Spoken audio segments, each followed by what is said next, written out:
ನ್ಯಾಮತಿ ಪಟ್ಟಣದ SBI bank ಕಳ್ಳತನ ಆಗಿ ತಿಂಗಳುಗಳೇ ಕಳೆದು ಹೋಯಿತು.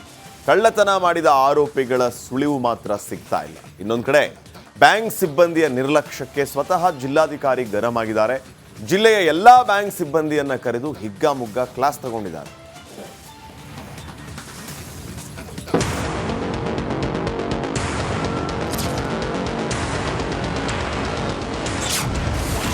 ಜಿಲ್ಲಾಡಳಿತದ ನಿದ್ದೆ ಕೆಡಿಸಿದ ಬ್ಯಾಂಕ್ ರಾಬರಿ ಕೇಸ್. ಬ್ಯಾಂಕ್ ಸಿಬ್ಬಂದಿಗೆ ದಾವಣಗೆರೆ ಜಿಲ್ಲಾಧಿಕಾರಿ ಕ್ಲಾಸ್. ಕಳೆದ ತಿಂಗಳು ನ್ಯಾಮತಿ ಸ್ಟೇಟ್ ಬ್ಯಾಂಕ್ ಆಫ್ ಇಂಡಿಯಾದಲ್ಲಿ ನಡೆದ ರಾಬರಿ ಕೇಸ್ ದಾವಣಗೆರೆ ಜಿಲ್ಲಾಡಳಿತದ ನಿದ್ದೆ ಕೆಡಿಸಿತ್ತು. ಪೊಲೀಸರು ಕದಿಮರ ಪತ್ತೆಗೆ ಬಲೆ ಬೀಸಿದ್ದಾರೆ. ದಾವಣಗೆರೆ ಜಿಲ್ಲಾಧಿಕಾರಿ ಗಂಗಾಧರ್ ಸ್ವಾಮಿ ಬ್ಯಾಂಕ್ ಹಿರಿಯ ಸಿಬ್ಬಂದಿ ಜೊತೆ ಸಭೆ ನಡೆಸಿದ್ರು. ಈ ವೇಳೆ ಬ್ಯಾಂಕ್ ಸಿಬ್ಬಂದಿ ಮೇಲೆ ಕೆಂಡಮಂಡಲದ ಡಿಸಿ ಕ್ಲಾಸ್ ತೆಗೆದುಕೊಂಡ್ರು. ಸೆಕ್ಯೂರಿಟಿ ಲ್ಯಾಬ್ಸ್ ಅನ್ನು ನೀವು ಒನ್ಸ್ ಇನ್ 3 ಮಂತ್ಸ್ಗೆ ಸೆಕ್ಯೂರಿಟಿ ಆಡಿಟ್ ಅನ್ನು ನೀವು ಮಾಡ್ತಾ ಇಲ್ಲ ಅಂತಂದ್ರೆ what type of banking, what type of trust you are doing? ನಮ್ಮ ತಾತನ ಕಾಲದ್ದು ಮುತ್ತಾತನ ಕಾಲದ್ದು ಸೆಕ್ಯೂರಿಟಿ ಸಿಸ್ಟಮ್ ಅನ್ನ ಮತ್ತೆ ನೀವು ಸಿಸ್ಟಮ್ ಅನ್ನು ಇಟ್ಕೊಂಡು ಹೋದ್ರೆ then how can you run the bank?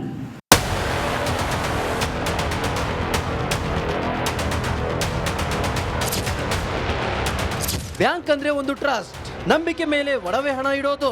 ಅದೇ ನಂಬಿಕೆ ಕಳೆದುಕೊಂಡ್ರೆ ಸಮಾಜಕ್ಕೆ ಸಂದೇಶ ಏನೋಗುತ್ತೆ? ದರೋಡೆ ಆಗೋಕೆ ಶುರುವಾದರೆ ಜನ ಯಾರನ್ನು ನಂಬಬೇಕು ಅಂತ ಕಳವಳ ವ್ಯಕ್ತಪಡಿಸಿದ್ರು. ಈಗ ನ್ಯಾಮತಿಯಲ್ಲಿ ಆದ್ಮೇಲೆ ಗಲಾಟೆ ಆದ್ಮೇಲೆ ಅದಾದ್ಮೇಲೆ ಜನ ಲಾ ಅಂಡ್ ಆರ್ಡರ್ ಇಶ್ಯೂ ಆದ್ರೆ who will responsible? Bank is responsible.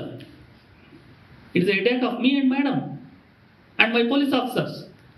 It is in not even lack. The latest CCTVs, latest security measures ಎಷ್ಟಾಗುತ್ತೆ ನಿಮಗೆ? Digital evidence we have to create. Bank ರಾಬರಿಯಾಗಿ ತಿಂಗಳು ಕಳೆದರೂ ಕಳ್ಳರ ಸುಳಿವೂ ಇಲ್ಲ. ಇತ್ತ ಒಡವೆ ಕಳೆದುಕೊಂಡ ಗ್ರಾಹಕರಿಗೆ ಧೈರ್ಯ ಹೇಳುವ ಕೆಲಸವೂ ಆಗಿಲ್ಲ.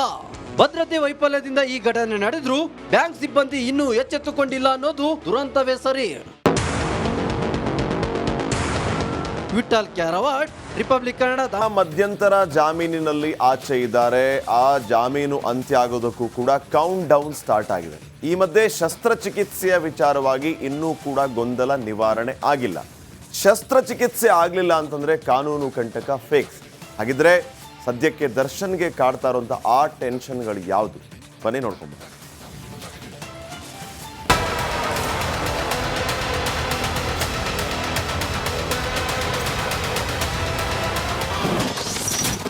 ದರ್ಶನ್ ರಿಲೀಸ್ ಆಗಿ ಇಂದಿಗೆ 32 ದಿನ. ದರ್ಶನ್ ಬಳ್ಳಾರಿ ಜೈಲಿಂದ ರಿಲೀಸ್ ಆಗಿ ಇಂದಿಗೆ 32 ದಿನ. ಡಿ ಬಾಸ್ಗೆ ಇನ್ನು ಉಳಿದಿರೋದು ಕೇವಲ 10 ದಿನ. ಜಸ್ಟ್ 10 ದಿನ ಕಳೆದ್ರೆ ಚಾಲೆಂಜಿಂಗ್ ಸ್ಟಾರ್ ಮಧ್ಯಂತರ ಜಾಮೀನು ಅವಧಿ ಮುಕ್ತಾಯವಾಗುತ್ತೆ. ಬಾಸ್ ಬ್ಯಾಕ್ ಟು ಬಳ್ಳಾರಿಗೆ ಕೌಂಟ್ ಡೌನ್. ಆಸ್ಪತ್ರೆಯಲ್ಲಿರುವ ದರ್ಶನ್ಗೆ ಟೆನ್ಷನ್.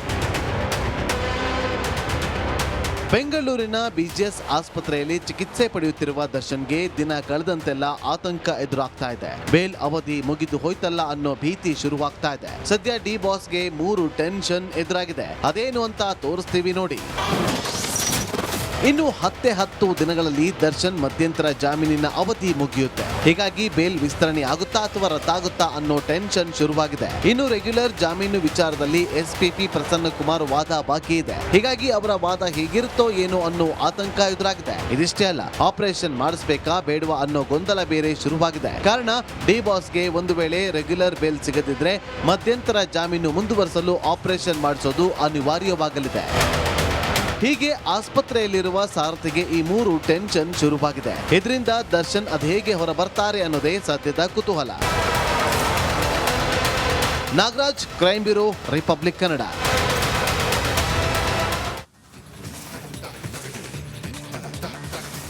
ಶ್ರೀ ಕ್ಷೇತ್ರ ಧರ್ಮಸ್ಥಳದಲ್ಲಿ 5 ದಿನಗಳ ಕಾಲ ನಡೆದಂತಹ ಲಕ್ಷ ದೀಪೋತ್ಸವ ಸಂಭ್ರಮಕ್ಕೆ ಅದ್ದೂರಿ ತೆರೆ ಬಿದ್ದಿದೆ. ಕಾರ್ತಿಕ ಮಾಸದ ದೀಪೋತ್ಸವದಲ್ಲಿ ಲಕ್ಷಾಂತರ ಭಕ್ತರು ಭಾಗಿಯಾಗಿ ಮಂಜುನಾಥನ ದರ್ಶನವನ್ನ ಪಡೆದು ಪುನೀತರಾಗಿದ್ದಾರೆ.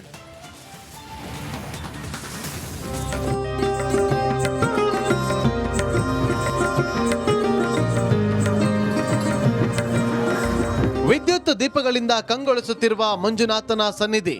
ಧರ್ಮಸ್ಥಳದ ರಸ್ತೆಗಳು ದೀಪ ಬೆಳಗಿದ ಭಕ್ತಗಣ. ಸಹಸ್ರಾರು ಭಕ್ತರಿಂದ ಶಿವನಾಮ ಸ್ಮರಣೆ. ಜಾನಪದ ತಂಡಗಳಿಂದ ಸಾಂಸ್ಕೃತಿಕ ಕಲರವ.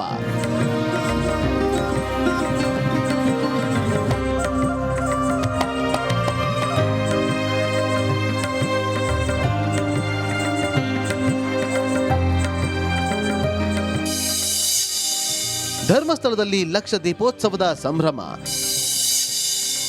ಮಂಜುನಾಥನ ದರ್ಶನ ಪಡೆದು ಭಕ್ತರು ಪುನೀತ. ಕಳೆದ 5 ದಿನಗಳಿಂದ ಶ್ರೀ ಕ್ಷೇತ್ರ ಧರ್ಮಸ್ಥಳದಲ್ಲಿ ನಡೆದ ಲಕ್ಷ ದೀಪೋತ್ಸವಕ್ಕೆ ತೆರೆ ಬಿದ್ದಿದೆ. ಹೊಸ ಕಟ್ಟೆ ಉತ್ಸವ, ಕೆರೆ ಕಟ್ಟೆ ಉತ್ಸವ, ಲಲಿತೋದ್ಯಾನ ಉತ್ಸವ, ಕಂಚೆ ಮಾರುಕಟ್ಟೆ ಉತ್ಸವ, ಗೌರಿ ಮಾರುಕಟ್ಟೆ ಉತ್ಸವ ಸೇರಿ ವಿವಿಧ ಧಾರ್ಮಿಕ ಕಾರ್ಯಕ್ರಮಗಳು ನಡೆದವು. ಕರ್ನಾಟಕದ ವಿವಿಧ ಜಿಲ್ಲೆಯ ಕಲಾ ತಂಡಗಳು ವೈವಿಧ್ಯಮಯ ಪ್ರದರ್ಶನ ನೀಡಿದ್ರು. ಸೊ ಚೆನ್ನಾಗಿದೆ ಇಲ್ಲಿ ದೀಪೋತ್ಸವ. ಅಂದರೆ ನಾನು ಕೇರಳದಿಂದ ಬಂದದ್ದು. ಸೊ ಇಲ್ಲಿ ಎಲ್ಲ ಜಾತ್ರೆ ಅದೆಲ್ಲ ನೋಡೋಕೆ ತುಂಬ ಖುಷಿ ಆಗ್ತದೆ. ತುಂಬ ಇಲ್ಲಿ ಸ್ವಲ್ಪ ಕ್ರೌಡೆಡ್ ಪ್ಲೇಸ್ ಆದರೂ ಕೂಡ ನೈಟಲ್ಲಿ ಲೈಟಿಂಗ್ಸ್ ಎಲ್ಲ ನೋಡೋದು, ಮತ್ತು ಅಮ್ಯೂಸ್ಮೆಂಟ್ ಪಾರ್ಕ್, ಜೈಂಟ್ ವೀಲ್ ಅದೆಲ್ಲ ಚೆನ್ನಾಗಿದೆ. ಸ್ಟಾಲ್ಸ್ ಮತ್ತು ವಸ್ತು ಪ್ರದರ್ಶನ. ಲಕ್ಷ ದೀಪೋತ್ಸವ ಹಿನ್ನೆಲೆ ಮಂಜುನಾಥನ ಸನ್ನಿಧಿ ವಿದ್ಯುತ್ ದೀಪಗಳಿಂದ ಝಗಮಗಿಸಿತ್ತು. ಲಕ್ಷಾಂತರ ವಿದ್ಯುತ್ ದೀಪಗಳಿಂದ ಸಿಂಗಾರ ಮಾಡಲಾಗಿತ್ತು. ಬೆಂಗಳೂರು ಮೂಲದ ಭಕ್ತರ ತಂಡ ಇಡೀ ದೇಗುಲವನ್ನ ಹೂವು ಹಣ್ಣು ಸೇರಿ ಪ್ರಾಕೃತಿಕವಾಗಿ ಸಿಗುವ ವಸ್ತುಗಳಿಂದ ಅಲಂಕೃತ ಮಾಡಿದ್ದರು.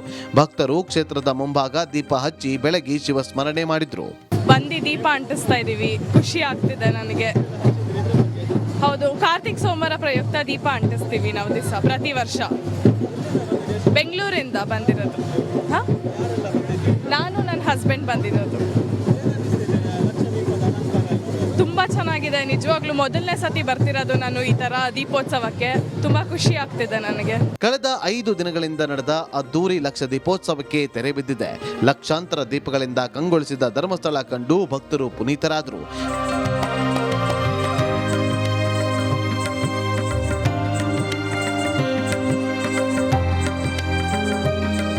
ದಿನೇಶ್ ಕಾಶಿಪಟ್ನ, ರಿಪಬ್ಲಿಕ್ ಕನ್ನಡ. ಕ್ರಮಕ್ಕೆ ಅದ್ದೂರಿ ತೆರೆ ಬಿದ್ದಿದೆ. ಕಾರ್ತಿಕ ಮಾಸದ ದೀಪೋತ್ಸವದಲ್ಲಿ ಲಕ್ಷಾಂತರ ಭಕ್ತರು ಭಾಗಿಯಾಗಿ ಮಂಜುನಾಥನ ದರ್ಶನವನ್ನ ಪಡೆದು ಪುನೀತರಾಗಿದ್ದಾರೆ.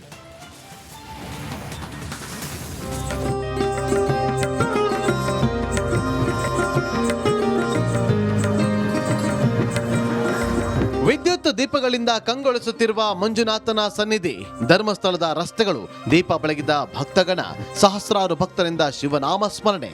ಜಾನಪದ ತಂಡಗಳಿಂದ ಸಾಂಸ್ಕೃತಿಕ ಕಲರವ.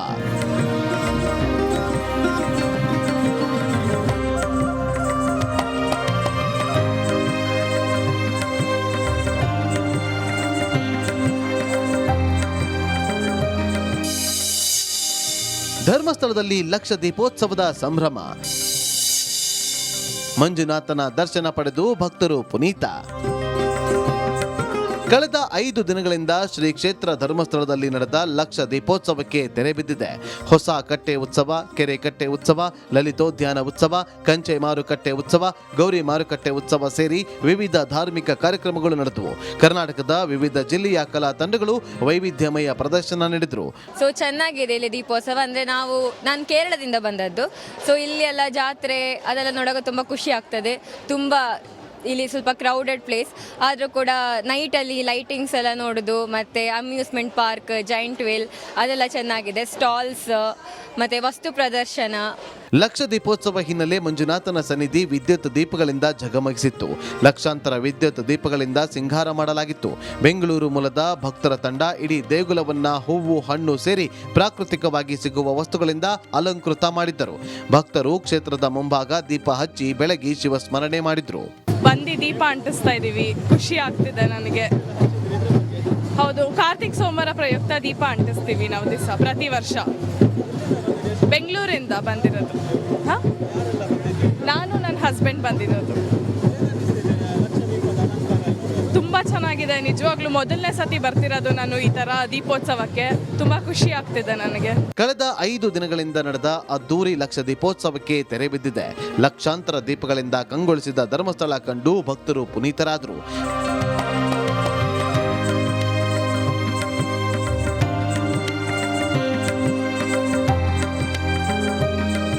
ದಿನೇಶ್ ಕಾಶಿಪಟ್ನ, ರಿಪಬ್ಲಿಕ್ ಕನ್ನಡ.